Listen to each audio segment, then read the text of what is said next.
and coaches are calling out coaches. See, this show, Hydration Situation, told you guys, it wasn't based on hate. It was based in reality, and people were faking the funk. So, when I used to work on network, I used to have a lot of beefs. I did. Like, if you watch the show, I would always slip in something that somebody was trying to say to me slick online or in the internet or something. I've had all kind of encounters. Whatever. You know me, once the show over, don't come up to me tomorrow. What's up? You want to catch a fade? I'll be like, man, I ain't got no hair. You ain't touching me either. I ain't doing nothing. But I noticed that cats were talking two ways.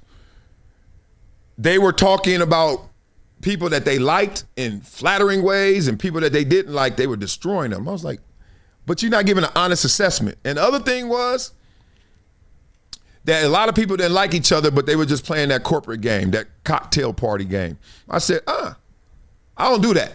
I just tell you how I feel and do it with a smile. So now we got coaches on coaches crime. Yep. You got media on media crime. You got coaches on coaches crime. You got players on players crime. Lane Kiffin, duck. They coming for your head, bro. Here's a look at the Lane Kiffin timeline. Starting in late October when LSU fired Brian Kelly, his family visited Baton Rouge less than a month later, indicating his real interest in that job.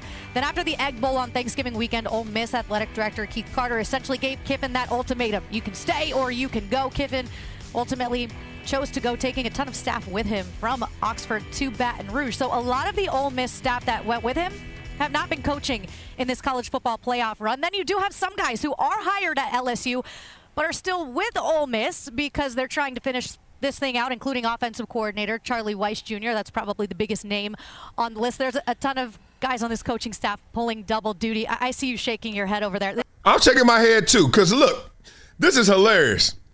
First, I thought that was Barry Sanders on the left. I hate to do that, but I did. And then, okay, so I'm looking at this cast, this crew, dope. They just got her up there setting them up. She fresh, her hair whipped. Just got it done. Just got paid Friday night. But nobody else could set this up. Like, it just seems so like typecast. You know what I mean? Like, that's all. And then they're like, all right, let's put the beautiful lady here, and all she gonna do is set us up, read prompter that we don't have because we had a live event. And then we're gonna have Barry Sanders Jr., the third, and he gonna chop it up. What's up, big dog?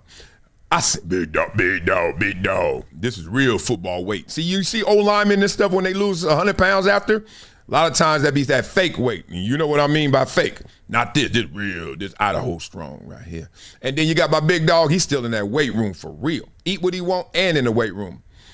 And then Jimbo about to go light somebody up. He leaning in fresh. But the guy to go, lady, this is just a typical typecast.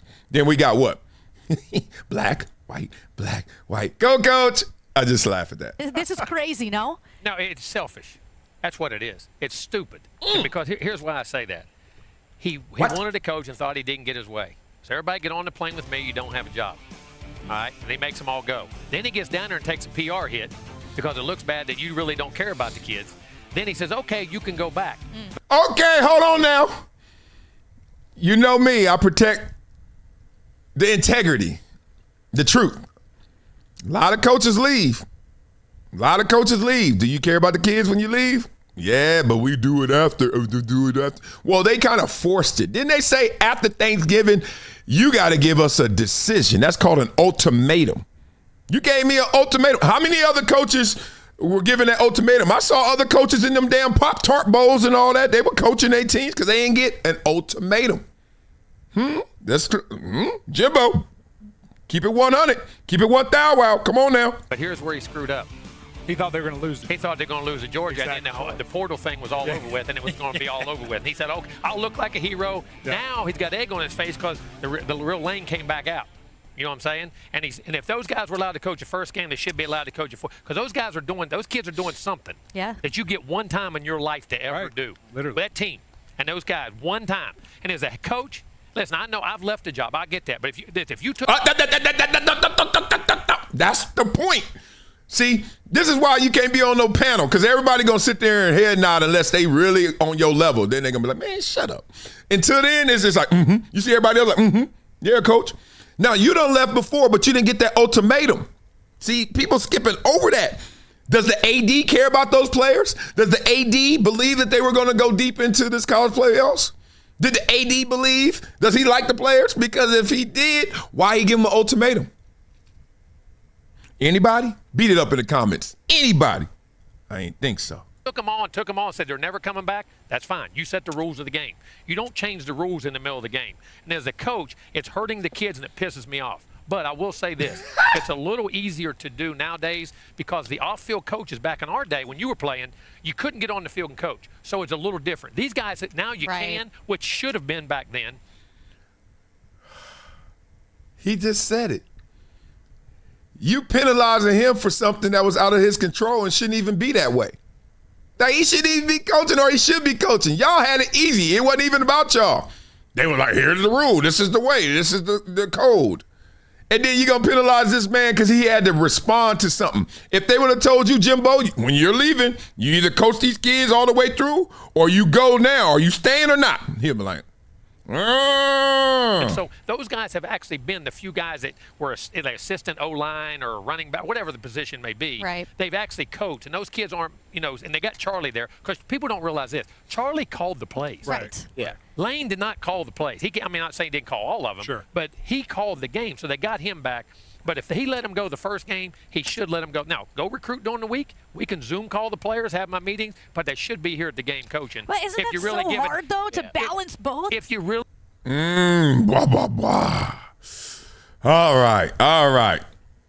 I just don't like that. Like, I notice that in conversation a lot. I notice when the appeasement occurs, when you just want to keep the flow going. I always call it cocktail party, where everybody's just like thinking something different than what they're hearing, but they just don't want to disturb the groove. Don't disturb this groove. That's 2 days in a row. So you don't want to disturb the groove. You don't want to stick out. You don't have the energy to all of a sudden resist. You don't have the fight in you to deal with all of what's going to come when you say, I don't know about that.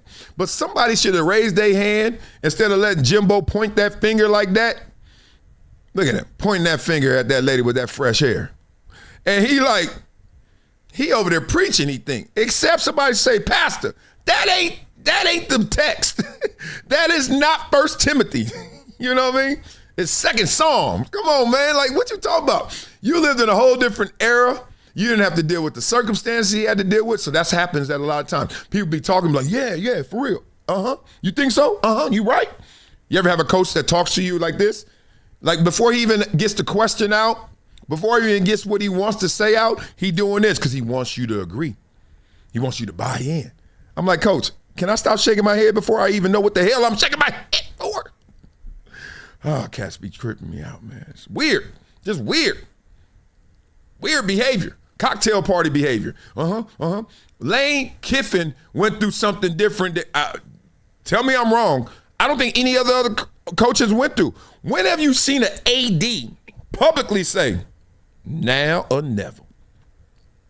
What? Hold on, that's the way you show me love?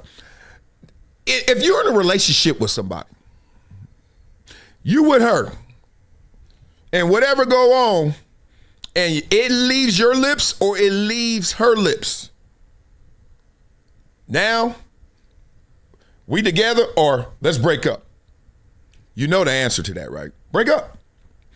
If y'all are in limbo, if y'all in the balance, if this conversation can go this way or that way, what's the worst way? It's going to go that way sooner than later. Trust. Because that ain't what relationships are built on. Ultimatums, deadline. You better. You ever read the Bible, y'all? This ain't that. This ain't that. Love keeps no record. You know what I mean? Love keeps no record. Y'all talking about, well, you better do it or else. So beat it up in the comments. Let me know what you're thinking before we talk about Tom Brady. And Tom Brady has someone in his sights who he wants to be in the building in Las Vegas. Let's talk about that. Charles Ringo says they were saying get off the fence. And the Red Beard Runner says he was using social media for leverage. I don't give a damn what you use for leverage. Social media doesn't work for you with leverage if you're not good enough already. You already got leverage. Think about it. If I'm a running back and I got 2 yards, right? And my contract's up and I start tweeting out stuff. Does it matter? If I'm a running back, I got 2,000 yards. I don't even need a tweet. But if I did tweet, I would use that for leverage. So the leverage is the distraction. People always get caught up in that. No. The meat, the matter, right? Lane Kiffin used social media because he could use social media. He took a team that wasn't expected to be good last year and made them damn good. He took a team that was supposed to be worse than the team last year and made them even better. You worried about a tweet? You worried about the wrong things. You got distracted. Simple as that, okay? And what's my man Dog Park says, not gonna lie, the more I listen to these so-called analysts, the more I see that most are compromised and are seeking attention or validation. Oh yeah, man, this ain't no diss to anybody individually. It's just kind of like the constructs. It's kind of how it's designed and set up. You know, it really is. And then some people are just disingenuous. I could call them out by name when they do something crazy. I will. But yeah, they just be saying stuff. You be like, that's why I have my volume down. I just look, and I like to read the bottom ticker, and I like to see the closed captions when I see that they're really engaged to something or it's a topic I like, and I read it a little bit, and I say, oh, okay.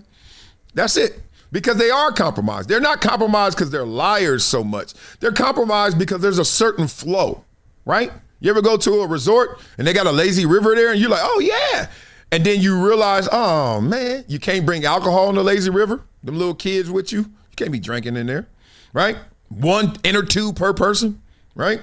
They don't let you walk. You got to float, but you can walk faster than you float. Lazy river's starting to look a little worse than it did when you first landed, right? So it's just like that. I think they just put you into a scope at times. That's why McAfee is killing it, right? That's why everyone has a podcast, because it's like, we know the flow of the show. I can't stand Tom Brady. What? Why are you mad at Tom Brady? You know what I mean? Let me put you onto something that's part of my daily routine now. VINIA, not a powder, not a pill. It's the Daily Chews 2X formula. And yeah, they taste good too. It's plant-based. No stimulants, no crash, no jitters, no banned substances, no junk. It's Informed Sports certified. Just something that actually delivers. Link in description, vinia.com/Marcellus. Discount code Marcellus10 for a 10% discount. Wow. It's been a decade plus that I knew that this day was going to come. Oh, this is not hyperbole here. Because I believe the purpose.